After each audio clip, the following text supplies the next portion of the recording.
Hello. Welcome to the second phase of our University of Evansville strategic planning process. The groups this semester have big shoes to fill. Our two groups last semester worked really hard. They took this assignment very seriously, and they produced some excellent work. And this work was big work. It was hopes and dreams and values work. It was identity. Who are we? What do we want to become kinds of work? And that's important. I would not want to start a strategic planning process in any other way, because before we start doing the brass tacks, we need to have an understanding of who we are and where we're going. And I really believe that our mission statement and our vision statement and our core values give us a good sense of what the University of Evansville is. Now we have to decide what we're going to do to make the goals that were articulated in that first group, or those first two groups, a reality. We need to make the concrete steps. We need to create those steps. We need to create some accountability for ourselves. We need to create some indicators that are going to show us that we will know when we have achieved what we set out to achieve. And then we're going to put this all together into a plan. And your job as a member of one of these 5 working groups is going to be to come up with that second part of the plan, the brass tacks part. And what I want to do in this brief video is orient you to what the work of this semester will look like and give you some sense of what the final deliverable should look like. So without further ado, let's look at the philosophy behind the strategic planning process and the elements of the strategic plan that our plan is going to include, and exactly how the work of this semester will fit into that plan. So what are we trying to do with the strategic plan this year? What is anybody ever trying to do with the strategic plan? The first thing, and I want to stress this, I want to emphasize this because I believe this as much as I believe anything, the strategic plan is as much a process as it is a product. And even if we didn't come away this semester with any product at all, it would still be a valuable exercise for us to engage in this process. We've got this semester 150 people. And that's a huge proportion of our faculty and staff getting together to talk about what our goals are, to talk about what our mission is, and to talk about how we're going to do things over the next 5 years to make ourselves intentionally the kind of institution that we want to be. That is a valuable thing to do.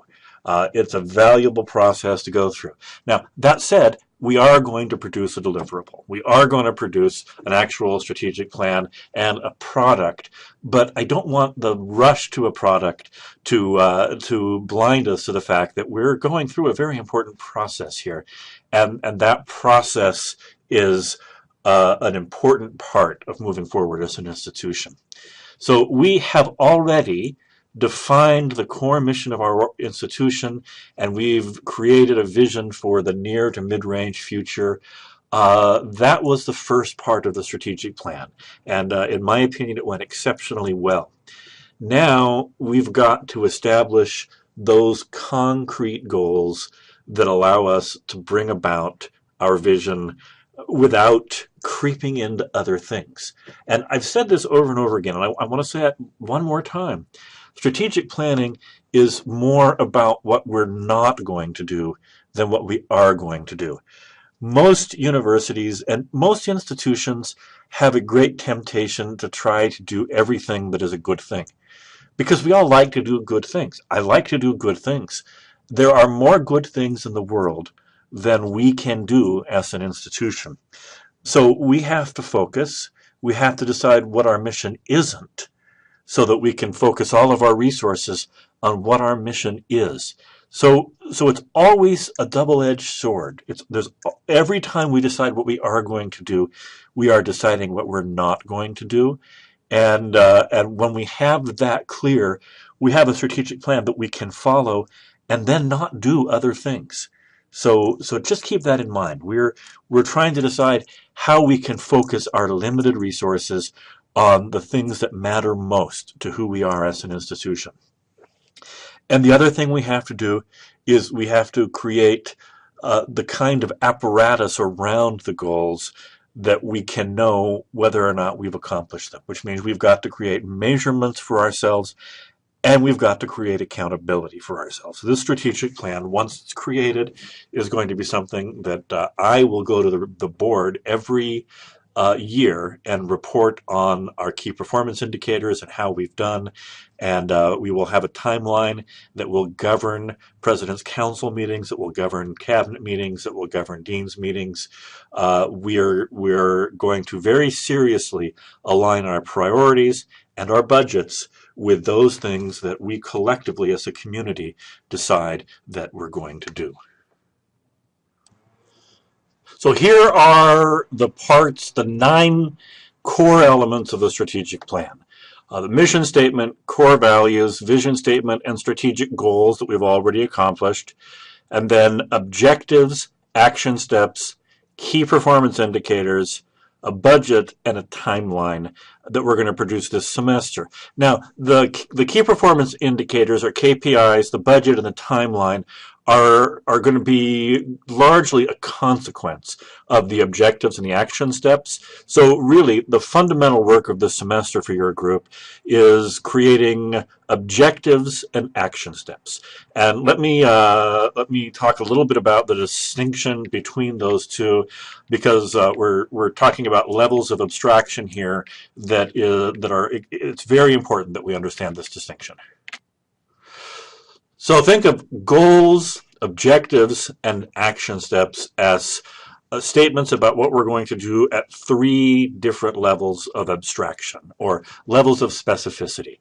A goal is a large area of focus that you probably could never completely accomplish, but you can make good progress towards it, like be a better person or lose some weight. You know, a New Year's resolution is usually a goal, and that's something, you know, there's no point at which you say, yes, I'm a better person now. That's just something we always make progress towards.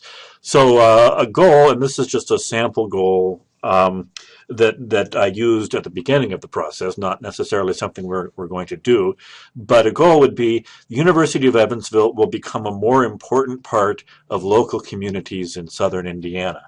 That's a goal, and we can measure some progress towards the goal, but there's no point at which we could say UE is now a more important part of local communities in southern Indiana.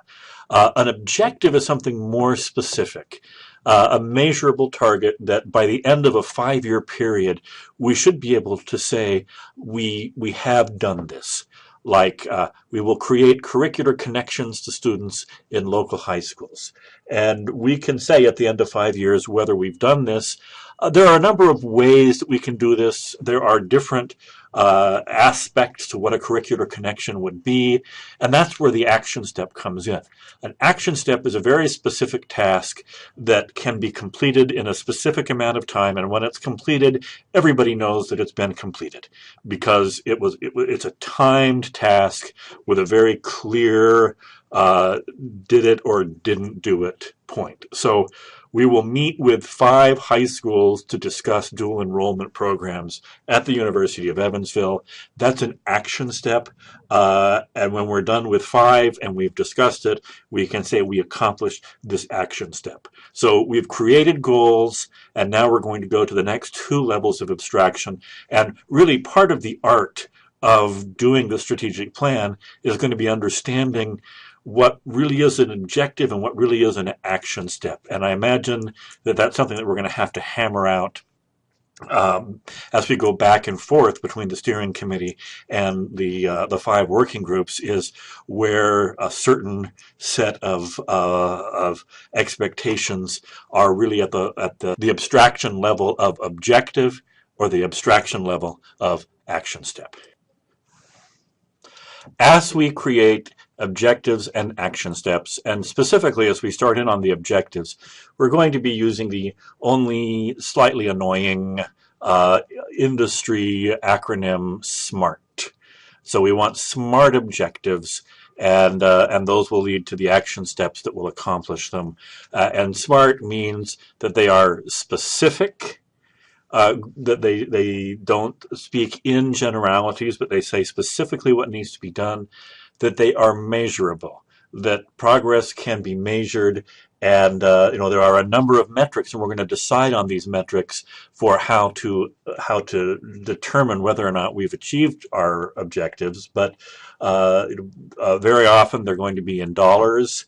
There's going to be a monetary component, or there's going to be a number of students component to doing something component, or there's going to be a percentage of some metric that we use, whether it's a retention rate or an endowment figure or a percentage of alumni donating, but something like that we can measure and track. Achievable doesn't just mean realistic, because realistic is number 4. Achievable means that we've created the mechanism for achieving it, which means that, especially with the action steps, that we've assigned responsibility for it. That for each action step, somebody, and it's a category of person, like Vice President for Finance and Administration or Vice President for Academic Affairs, rather than an actual person, because seats may change. People may leave, so it's the job title or the position that's going to be responsible for it. We need to have that accountability built into the strategic plan, so in 5 years, when we're creating a board report, we know who to ask whether or not something has been done. Are realistic simply means that the goal needs to be possible. It needs to be something that we actually can achieve, not some very dramatic. I would love to have the #1 basketball team in the country, but that's probably not the sort of thing that we're going to be able to put in our goal, and then take the steps necessary to achieve it as an objective. And finally, timed. Again, this will be especially true of the action steps. We want a time where the thing should be done by, and normally that will be the end of the semester, but we'll say that at this point, this action step should be done, and then we will hold ourselves accountable for doing it at that time. Now, you have 2 head starts already on the objectives. There's work that has been done that you should at least look at and decide how much of it is going to be useful for you. First, the Vision and Goals group. That's the group that was led by Rob Shelby and Katie Taylor last year. Created sample objectives for each goal. And these are in a separate file that I've already loaded on to the SharePoint page for each group. And these are primarily, they were created to test whether or not the goals were good goals and could support different multiple objectives. They were using the sample objectives to test the level of abstraction of the goal. So you're not bound by these. You don't have to use them. They're not the goals or the objectives that are recommended, but they are objectives that a lot of your colleagues and some of you, I'm sure, thought about and suggested and came up with when they were thinking about these things. And though you don't have to use them, you certainly can use those objectives. The second thing you have access to is that almost every administrative unit created a strategic plan last year for its own unit. So we spent all year creating an academic strategic plan, which was at the request of the board. There's an enrollment and marketing strategic plan, and there's a university advancement strategic plan, and there's a student affairs strategic plan. And these all have objectives in them that represent things that the areas have already said that they're going to do in the next 3 to 5 years. So once again, you aren't bound by these, but lots of smart and dedicated people have spent lots of time creating objectives, and to the extent that you can work those in to your own objectives for your goal this semester, that's going to represent an honoring of the work that's already been done, and a synergy with the efforts that people are already going to be putting in over the strategic planning period. Then we come to the action steps. In my opinion, the action steps are the most important part of the strategic plan. They're what separates the strategic plan from a strategic dream. The action steps are the things that tell us what we're going to do, when we're going to do them, how much they're going to cost, who's going to be responsible for them, and how we're going to know when we've done them. So an action step is a thing that will be accomplished at a specific time, by a specific person, and for a specific amount of money, and that once we're done, we will be able to say this has been done. So an objective might be more environmentally sustainable. An action step is going to be start a community recycling program by the end of fall 2020. And when this is done, here's what the final strategic plan is going to look like. Here is an actual page from the strategic plan from the institution that I came here from, Newman University, that shows how all of the different parts of the plan come together. All of the mission and vision information is in the beginning of the plan, and then we have a table like this, and the table has at the top the goal, and in this case this was goal number 1. We have the objectives, so that will be 1A. We have action steps under objective 1A, 1, 2, 3, and 4. We have the person or the position responsible for ensuring that that action step occurs, and that's the person who is accountable for that action step. And then on the final cell of the table, we have in blue the timeline, and in red the key performance indicators. Those indicators will tell us a percentage of something, a number of something, an amount of something, but those quantifiable, tangible measures of whether or not we have accomplished what we said we were going to accomplish. And then when the action step has budget implications, we have in there in green the budget implications. That becomes our first document that we look at when we're budgeting new dollars. Then the same information will be represented in a second table, which will be a timeline table, and the head of each section of the table will be the semester of the strategic plan. So this is a 5-year strategic plan.